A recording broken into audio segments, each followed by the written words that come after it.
He thinks I'm the problem, Mark said, voice low and cruel. But maybe you should ask her what she's been keeping from both of us. Liam's gaze snapped back to me, uncertainty now mixed with something else, doubt. And in that moment, everything shifted. Liam's eyes were locked onto mine, searching for answers. My pulse pounded as I tried to find the right words, but my mind was racing too fast. What was Mark doing?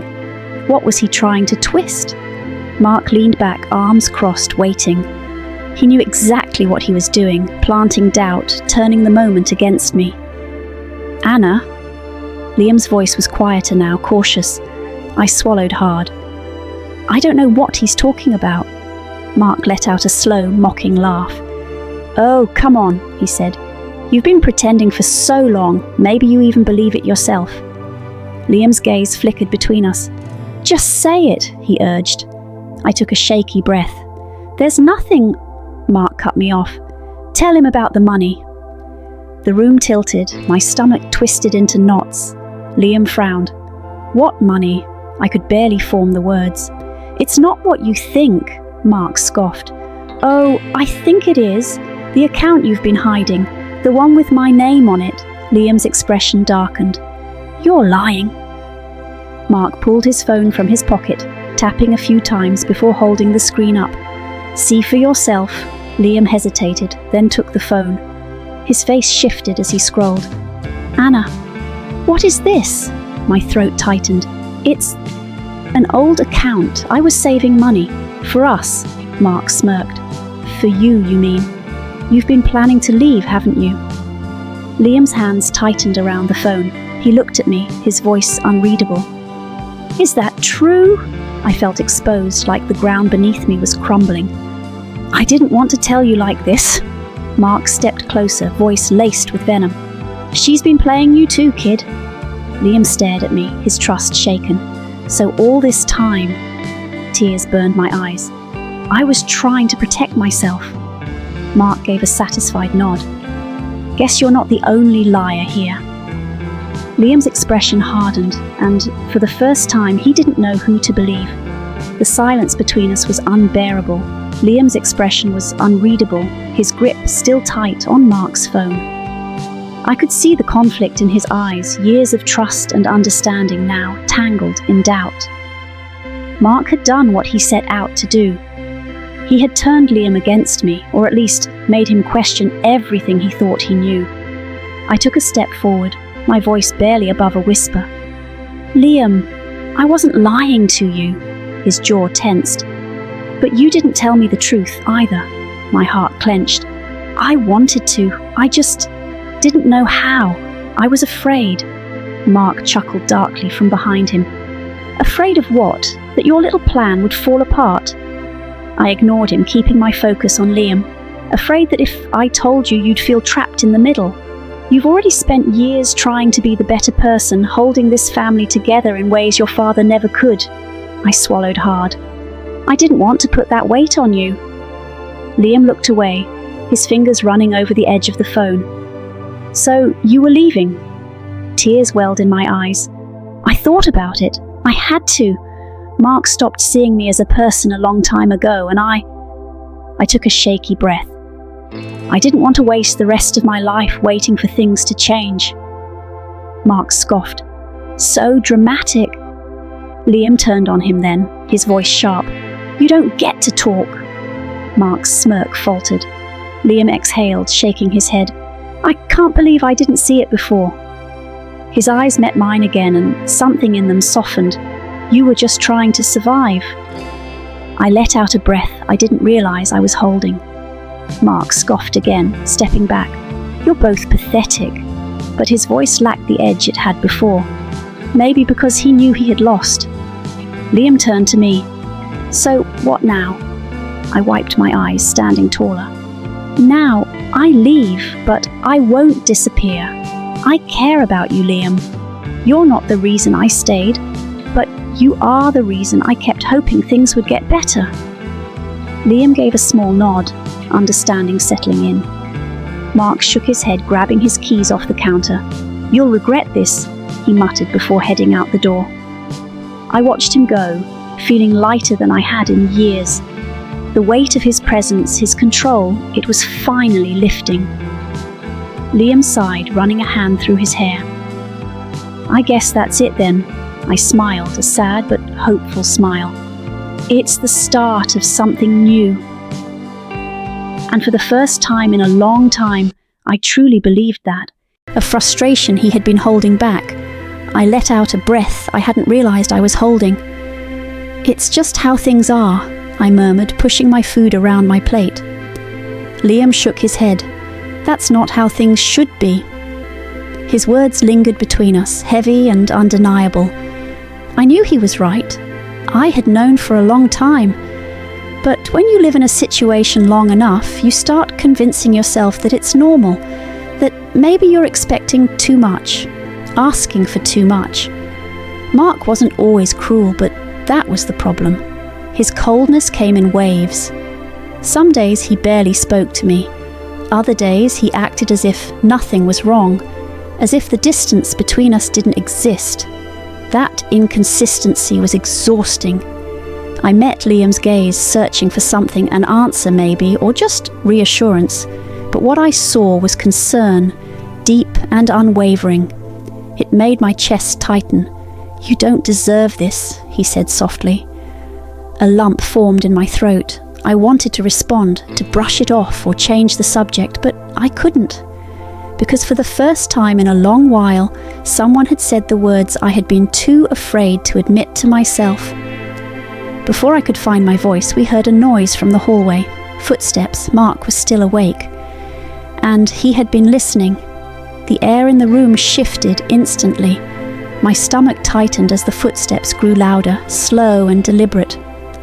Liam's expression changed too, his usual calm replaced with something more guarded. We both knew what this meant. Mark stepped back into the kitchen, his gaze flicking between us. He wasn't drunk, but there was something unsettling in his eyes, a quiet kind of anger, the kind that didn't explode but lingered, waiting for the right moment to surface. "What are you two whispering about?" he asked, his voice too casual, too controlled. I forced a small smile, shaking my head. "Nothing, just talking." Mark's eyes lingered on me for a second before settling on Liam. "You always have something to say, don't you?" Liam didn't flinch. He sat up straighter, meeting his father's gaze head on. "Maybe because someone has to." Silence, the kind that pressed down on my chest like a weight. I could see the tension tightening Mark's jaw, the flicker of something dangerous in his expression. I reached for my glass, trying to steady my nerves. "Mark, it's late. Let's not do this." But Mark wasn't listening. His attention was locked on Liam now, sizing him up like a challenge. "You think you're better than me, huh?" He took a step closer, the kitchen suddenly feeling too small, too suffocating. Liam didn't back down. "I don't think that," he said calmly. "I just think you should treat her better." My pulse pounded in my ears. Mark let out a slow, humorless chuckle, shaking his head like he couldn't believe what he was hearing. Then, just as quickly, the amusement faded. His face darkened. And in that moment, I knew something was about to happen. Mark's expression hardened, his fists clenching at his sides.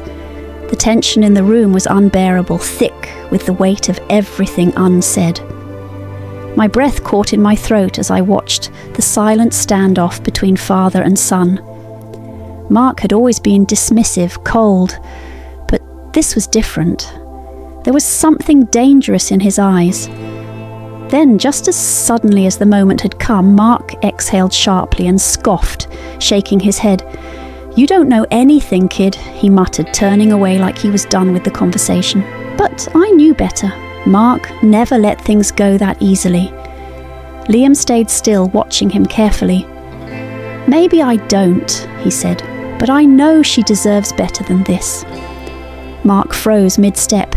His shoulders tensed, and for a split second I thought he might actually lash out. But instead he let out a dry laugh, turning back to face me. "You hear that, Anna?" he said, his voice thick with something I couldn't quite place. Looks like you've got yourself a hero." My stomach twisted. I didn't like where this was going. "Mark, just stop," I said, trying to keep my voice even. But he wasn't looking at me anymore. His eyes were locked onto Liam, a slow, knowing smile creeping onto his face. "You think you know everything, don't you?" he said. "You think you see things so clearly, but there's a lot you don't know." Liam's jaw tightened. "Like what?" Mark's smirk deepened. He took a step closer, lowering his voice just enough to make my skin crawl. "Like the fact that she's been lying to you." The room went still. My breath caught as my heart slammed against my ribs. "What are you talking about?" I asked, forcing the words out. Mark turned to me, his eyes cold. "Tell him, Anna," he said. "Tell him the truth, or should I?" Liam's brows furrowed as he looked at me, confusion and concern flickering across his face. What is he talking about?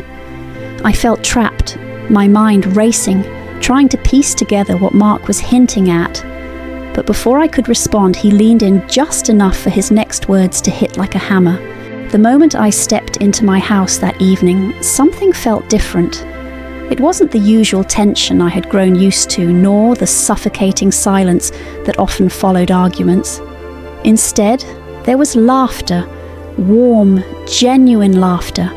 And it wasn't coming from my husband, it was my stepson, Liam. Liam had always been kind to me, even when his father wasn't. At just 19, he carried himself with more maturity than the man I had married. While my husband, Mark, barely acknowledged my presence anymore, Liam always noticed the little things, like when I was too tired to cook or when I needed help carrying groceries. He would step in without being asked, offering a quiet kind of support that felt safe. But that night, as I walked in and saw them together, I knew something was wrong. Mark was slouched on the couch, beer bottle in hand, flipping through channels with his usual disinterest. Liam, on the other hand, was in the kitchen finishing up dinner. My husband didn't even look up as I walked in. "Hey, Anna," Liam said with a small smile, placing a plate on the table. "I made dinner. Thought you might be hungry." I hesitated, glancing at my husband, waiting for some kind of reaction. A thank you, a nod, anything. But he just let out a grunt, as if Liam's kindness was an inconvenience. "Why do you bother?" Mark finally muttered, taking a sip from his beer. "She's used to taking care of herself." Liam's jaw tightened, but he didn't argue. Instead, he just pulled out a chair for me, waiting for me to sit. I did. And for the first time in a long while, I felt seen. It wasn't just about the dinner. It was about how Liam paid attention. He noticed when I was exhausted, when I was lonely, when I was barely holding myself together. Things my own husband had stopped noticing years ago. And that scared me, because the more I compared them, the more I realized something unsettling. My stepson was better than my husband in every way that mattered. But I couldn't say that out loud. I couldn't admit it, even to myself. Because what did that mean for my marriage, for my future? As I picked up my fork, I felt Mark's eyes on me for the first time that night. Not with love, not with affection, but with something else, something darker. And in that moment, I knew this was just the beginning. I sat there, my hands gripping the fork a little too tightly, trying to ignore the way Mark was watching me. His stare wasn't affectionate or warm. It was something else, something that made my skin prickle. But I forced myself to eat, to act normal, as if nothing was wrong. Liam had gone out of his way to make this meal, and I wasn't about to let his effort go to waste. "This is really good, Liam," I said, offering him a small smile. "Thank you."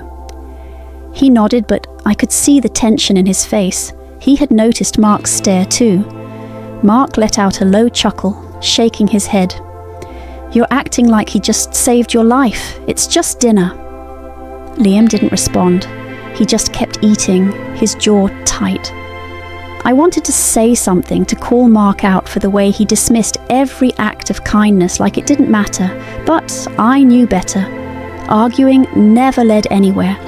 It only made him retreat further into himself, leaving me with nothing but the cold distance between us. I hadn't always felt this way about my marriage. There was a time when I loved Mark deeply, believed in the version of him that used to hold my hand and make me laugh. But somewhere along the way, that man had faded. The love had been replaced with routine, then silence, then something even worse, indifference. Liam, on the other hand, was different. He had been respectful and considerate since the day we met, never treating me like an outsider. I knew it wasn't easy for him. Losing his mother when he was young had been hard, and Mark wasn't exactly the kind of father who knew how to comfort a grieving child. Over the years, Liam had learned to take care of himself, and in some ways, he had learned to take care of me too. But that wasn't supposed to be his role. The realization hit me hard, sitting there at the dinner table, trapped between a man who no longer saw me and a boy who somehow did. Mark stood up suddenly, grabbing another beer from the fridge before heading toward the living room. "Don't stay up too late," he muttered, before disappearing into the darkened hallway. Liam and I were left sitting there, the air thick with unspoken words. "Anna," he started, his voice low, hesitant. I looked up at him, my heart pounding. Something in his eyes told me that whatever he was about to say could change everything. Liam hesitated for a moment, his fingers lightly tapping against the table. His eyes flickered toward the hallway where Mark had disappeared, then back to me. I could tell he was choosing his words carefully. He sighed, rubbing the back of his neck. "I don't like the way he talks to you." His voice was quiet, but there was an edge to it.